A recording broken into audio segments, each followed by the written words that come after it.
ready for takeoff.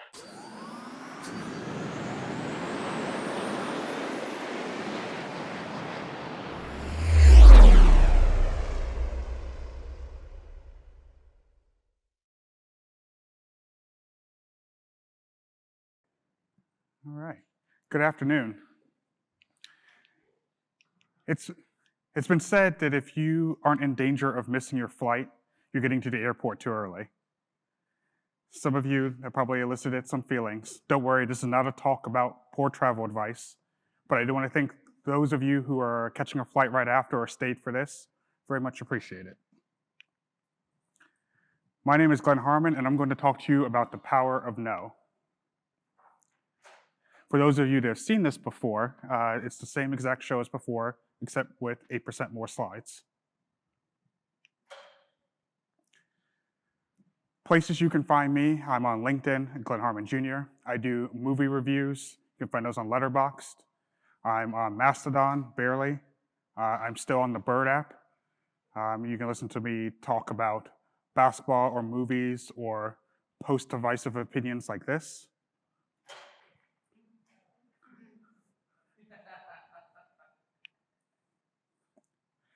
A little more about me. I'm a father, husband, cyclist, software developer, champion of tough conversations. If you need someone to tell you to get your stuff together, I'm your guy. I'm also the master of making others feel old. I personally feel old because my wife and I have two beautiful teenage daughters and they both can drive now, and so I like inflicting that on everybody else. By a show of hands, how many of you remember going to the theater to see The Lion King? This was released on June 24th, 1994. If you remember this, you may already be feeling old. Don't worry, it's going to get a lot worse from here. If we fast forward 25 years, almost to the date, most of us will remember the updated version of this coming out into pre-pandemic times, otherwise known as 2019. But if you take those same 25 years and go backwards, we land at the moon landing. Now, that may not make you feel old within it by itself, but the issue here is that the original Lion King is now closer to the moon landing than it is to today. As you can see, I did wake up and choose violence.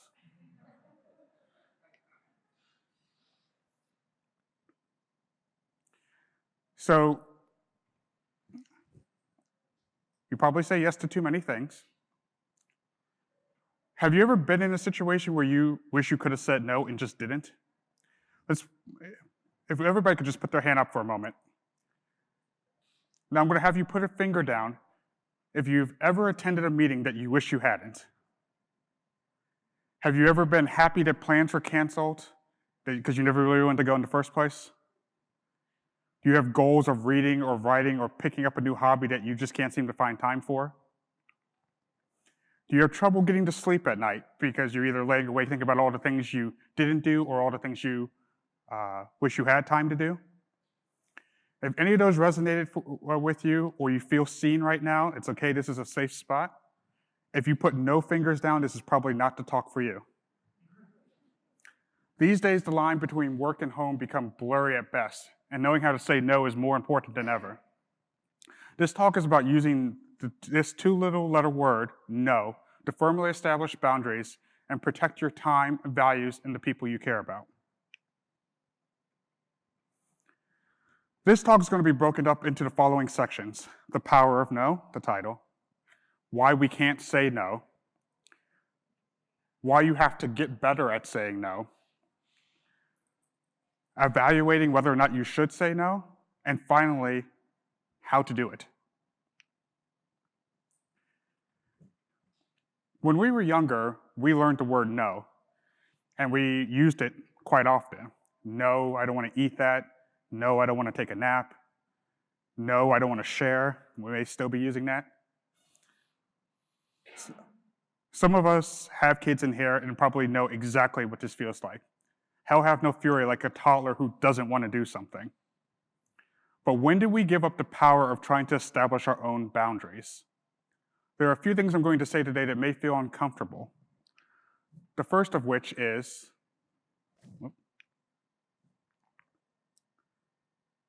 if you say yes all the time, your yes has no power. It doesn't mean very much. You ever have someone who is just going to assume you're going to do something? Like maybe give them a ride home from work or lend them a few dollars to cover lunch? Have a boss assume that you're going to pick up something at work or pick up the slack? Because they could count on you saying yes, it will eventually become an assumption, and that leads to exploitation. Go for a second uncomfortable statement, but you cannot say yes to everything and then follow up and stand for something. We're in a room full of people that like to solve problems, so you may already be thinking of scenarios where that may not be true, but I'll stand by it. One of my favorite lines from Hamilton, the play, is that when Hamilton asks Burr, if you stand for nothing, what will you fall for? Those questions I asked at the beginning, have you ever attended a meeting you wish you hadn't? Have you ever been happy that plans were canceled because you never really wanted to go? Have goals of reading, writing, or picking up a new hobby that you can't seem to find time for? Have trouble getting to sleep at night because you can't get to the things you really want to get to? When you find yourselves in that situation, you have fallen into the trap of not protecting your time or yourself. From an article in Psychology Today, no is a moment of clear choice. It announces, however indirectly, something affirmative about you. Imagine declining to sign a petition. I'm not going to sign this because that's not my truth. In that moment, I have affirmed something about myself. Imagine if you say, I will not join your committee, or help with your kids, or review your project. You might say no to those because you are committed to some project of your own that's more important. Imagine saying, count me out, because you're not comfortable, not in agreement, or not on the bandwagon. Or even saying no thank you, because it's just not something you want to do. No is both the tool and the barrier by which we establish and maintain the distinct perimeter of self. No says, this is who I am, this is what I value, this is what I will and will not do, and this is how I will choose to act. No allows us to recognize that we have limits. Those limits could be time, money, capacity, and in order to maintain those limits, we must become comfortable with no. This two-letter word can help you establish honest boundaries and allow you to take care of yourself. So we've talked a little bit about the power of no, and you might be thinking, as a natural follow-up question, well, why haven't we been able to say no? I would like to get this out of the way at the top. It's because it's hard. There'd be very little for me to say during our time together if it was easy. But maybe the better question is why is it hard? For starters, it feels negative. Whether it's a reasonable no, like, I'm sorry, I don't have money to lend you, or a thoughtful no, like, yes, you do make really great apple pie, but maybe I'm trying to limit my sugar intake, real conversation from Thanksgiving. Or formally asserted no. Thanks for the invite, but I already have plans for this weekend. The receiver only hears no, and we feel inclined to feel bad for giving that no. Another reason why we can't say no is we're concerned about the consequences. How do you say no to overtime or maybe a loved one without feeling like you're letting them down? Sometimes we struggle to say no because we don't have a deeper yes. To discover our deeper yes, we must discover why we were saying no in the first place. When you say no, it tends to be reactive, either out of a feeling attacked or accommodating or avoidance of that uncomfortable feeling. This type of no stems from fear, hurt, or anger. But if our no comes from someplace more proactive, forward-looking, and purposeful, it will give us the space to not feel like we're on the defense, and we'll often stop to think about what we really want and why.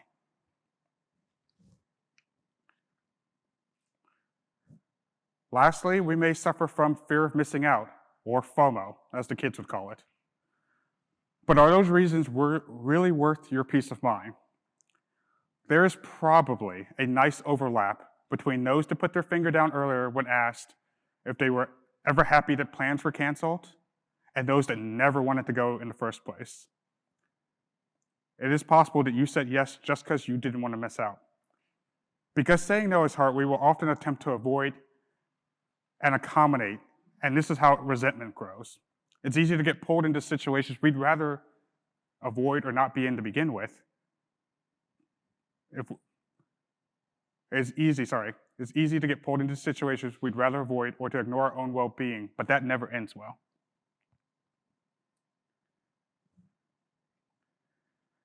A little quick story about how this talk came to be.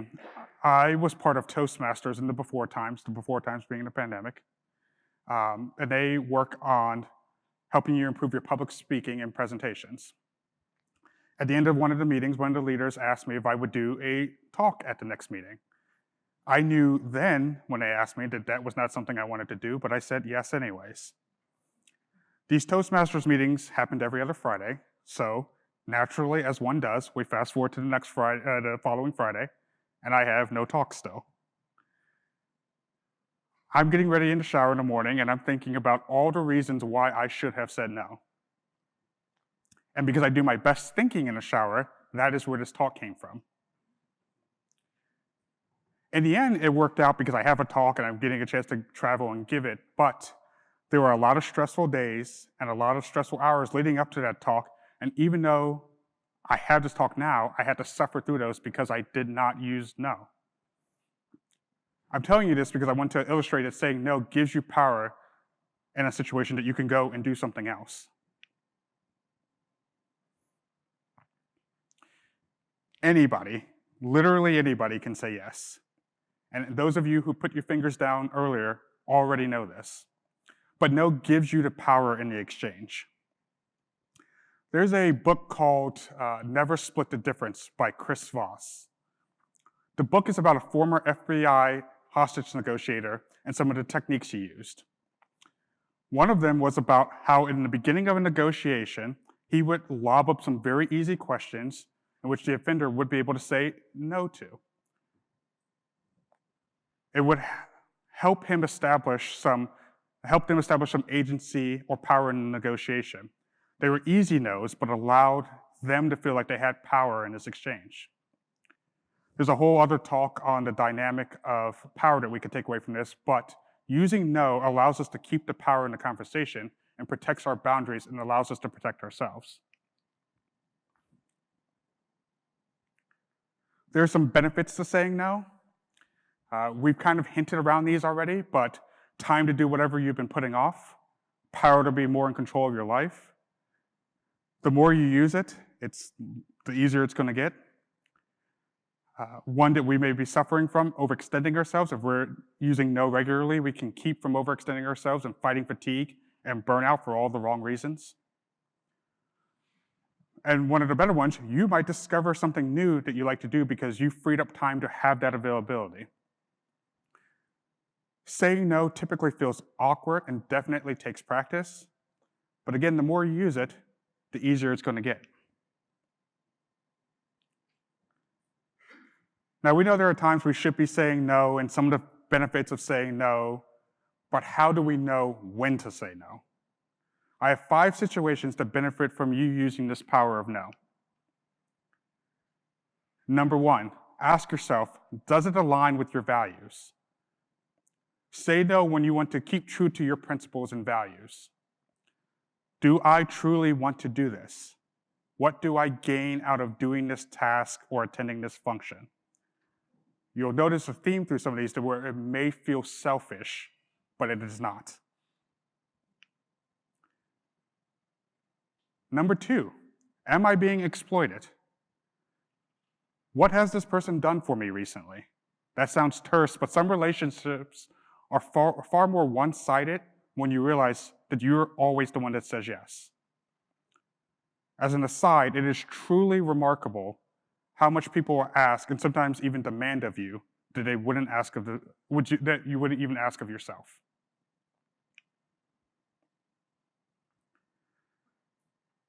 Say no when it keeps you focused on your own goals. Remember towards the beginning, I asked a question about people wanting to read or write or pick up new hobbies that they couldn't find time for. Ask yourself, what else could I be doing with this time?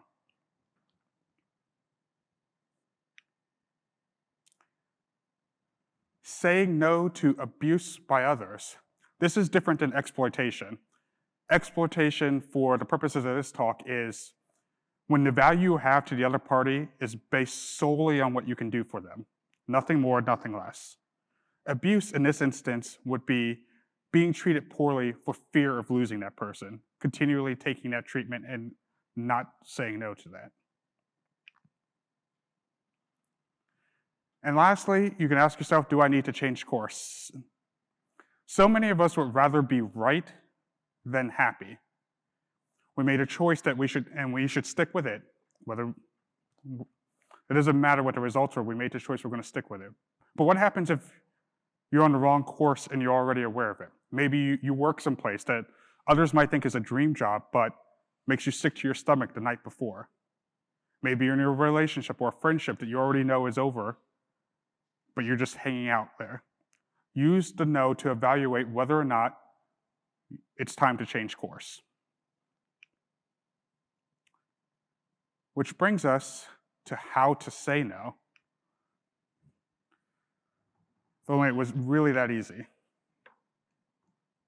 We've talked about all the reasons you might not be saying no and how to evaluate when to say no, but we haven't really talked about perhaps the most helpful piece of info I can give you, and that's how to say no.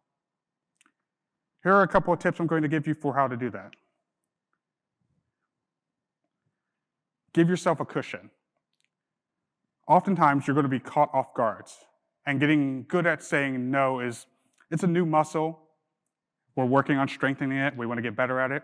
So if you're feeling nervous or flustered, and you think a nice squishy yes seems like the easiest way out, whip out one of these and see if this helps. I can't decide right now, or let me think about it. You could even say, let me check my schedule and get back to you. Instead of expecting yourself to be the master of no right out of the gate, keep these phrases in your pocket and be ready to give yourself some time to pause so you can break the habit of agreeing to stuff immediately. We do this again often to escape the discomfort. Be quick about it. Tell the person you can't do it early and after the offer so you're not holding up their plans. There can be this feeling of guilt that sets in when you let an invite linger, and you feel more compelled to say yes just because of how long it's been since the original invitation. Once you know that you're going to say no, say it. You'll feel better with it not hanging over your head. Be honest. Sometimes you have other commitments. You can use that.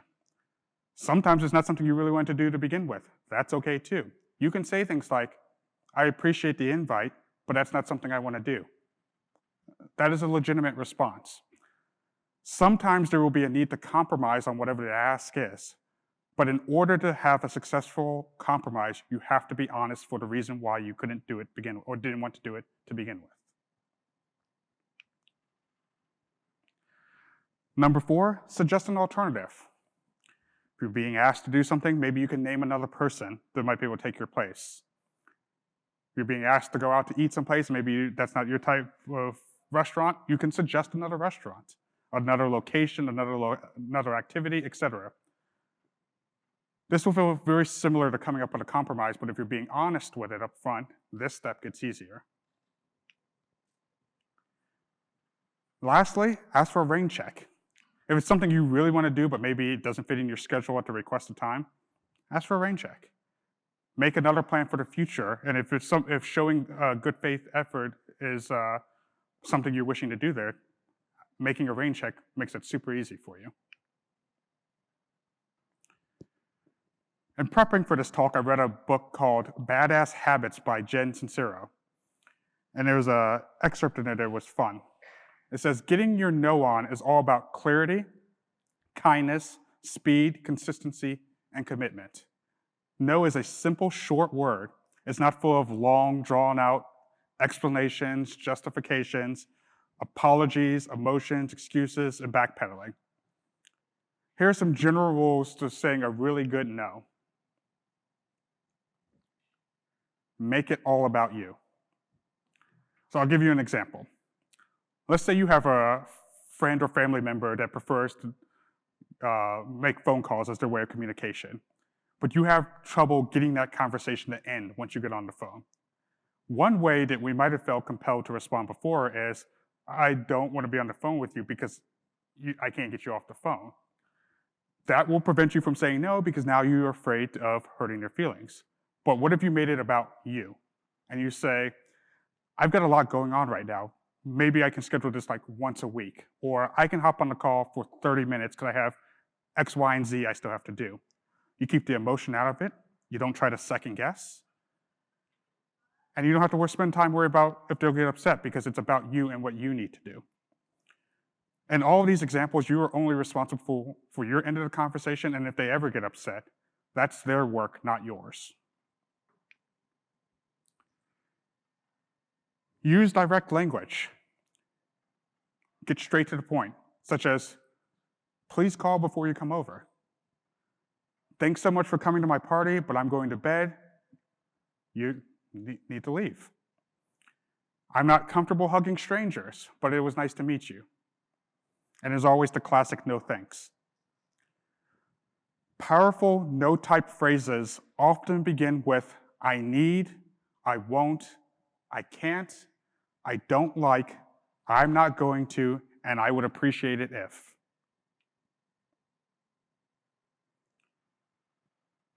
One of the other things to evaluate is keeping the right people around you. Take the people you hang out with several times a week, month, etc. from there.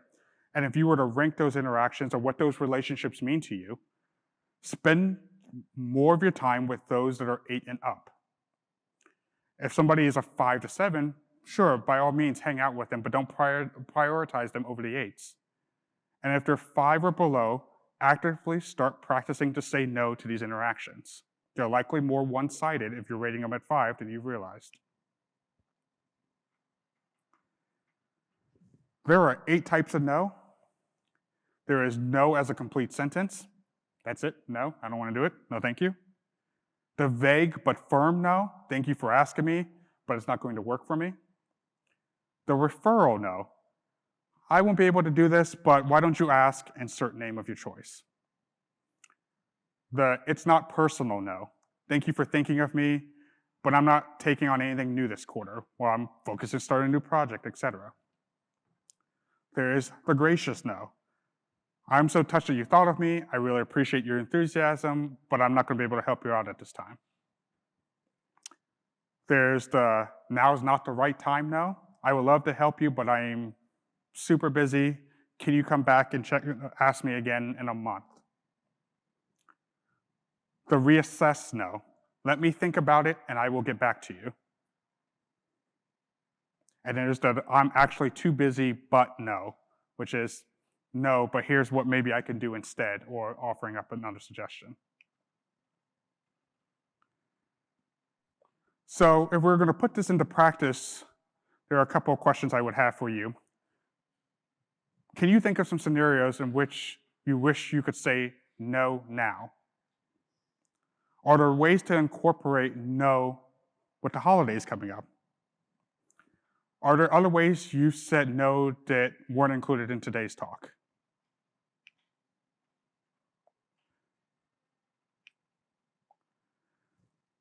That brings us to the end. I'd like to briefly thank my employer when they eventually see this video for sending me out here to tell you all the ways to say no, and to ask if there's any other topics that you like to hear about. If you would like to follow that link and make some suggestions, we come out, we do talks, we do blog posts over all sorts of things. Thank you for coming.